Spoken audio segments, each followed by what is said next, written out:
when Ben and Jennifer Lopez first broke up, I could figure, and he got with Jennifer Garner. It's like, oh, well, Jennifer Garner's nice. She's good looking. She got a nice body on her, and she's more low key. She's not like she's not like J-Lo juggling all these things. Like Jennifer Garner's very low key, and that was back in the 2000s. And I think it worked back then because at that point, Affleck's career wasn't doing that well. Geely bombed, Daredevil bombed, the J-Lo, the Ben Affleck thing bombed. He got with Jennifer Garner. They got married. They had a few kids, and he was probably at home. Probably unhappy that his career wasn't going well, but he was at home. He was steady. And Jennifer Garner's more of a homebody type person. He starts doing stuff like The Town, Gone Girl, and then all of a sudden his career takes off again, and now he's back being Ben again. And I think that's where him and Jennifer Lopez kind of match. Jennifer Lopez is busy all the time. All the time he's busy. Ben's busy too, but he's kind of busy one at a time, where Jennifer's spinning a lot of plates. But I think they both have that same kinetic energy that kind of draws them in. So I think in a lot of ways, Jennifer Garner was good for Ben in the 2000s when his career was kind of like down and he was at home. But once everything blew up again, I think he likes being busy too. And that's not really Jennifer Garner. Jennifer Garner is just a sweet chick who likes stability. So now we got Ben out here again. He got with Jennifer Lopez to get married. They seem happy, and then a couple years ago we saw them at this awards show, and he looked horrible. He looked horrible, but I understand it. Like one thing I used to hate, and when people say, "Well, you need to go out there and network, you have to go to these functions," and I hated it.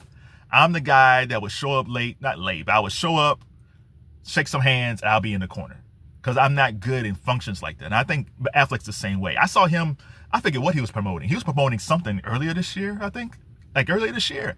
And he was doing some podcasts. He was fantastic. He was last year or this year. He was on some podcasts. He was having a good time. He was in the Criterion Library, the Criterion Vault. Oh, it's fantastic. Talking about all his favorite movies. I think Ben, when he's in one-on-one situations or situations where he's talking about stuff that he's passionate about, like films and movies and entertainment or just life, I think he's great.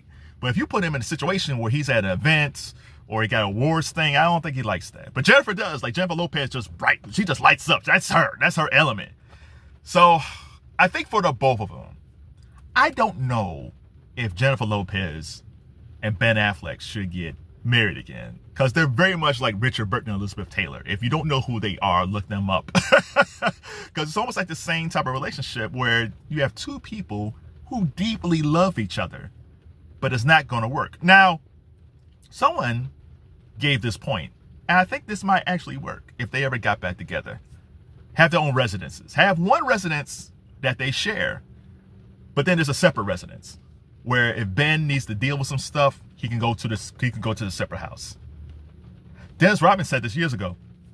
He was like 20 years ago, he was saying how he has his house and down the street was his wife and his kids. Now, 20 years ago, you thought, well, that's just crazy. Why don't you be with your wife and your kids? But there seems to be a movement afoot in recent years where people have their own place and a separate place. Now, if you can afford it, a lot of people can't afford that. Or maybe they have a house big enough where you have your room together, but you need your space. So if you need your space, he or she have their separate room. I think in some couples, I think you need your space, not space. Now, for Ben, I would say keep going to therapy.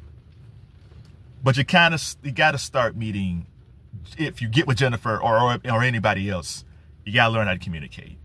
He tends to, for what I've learned, withdraw, not argue, which is good. Arguing's not good. But he tends to withdraw and not engage. And I think it frustrated Jennifer Garner, and I think it frustrated Jennifer Lopez, where Ben was just disengaged.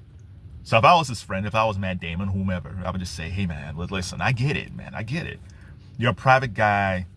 You've always dealt with insecurity issues, and you tend to be insular. You tend to disengage. I do the same thing. I do. I always, I never ask for people for help unless I really need it. I always felt like I could do it on my own. I don't need any help. Let me figure this out. And sometimes it works and sometimes it doesn't.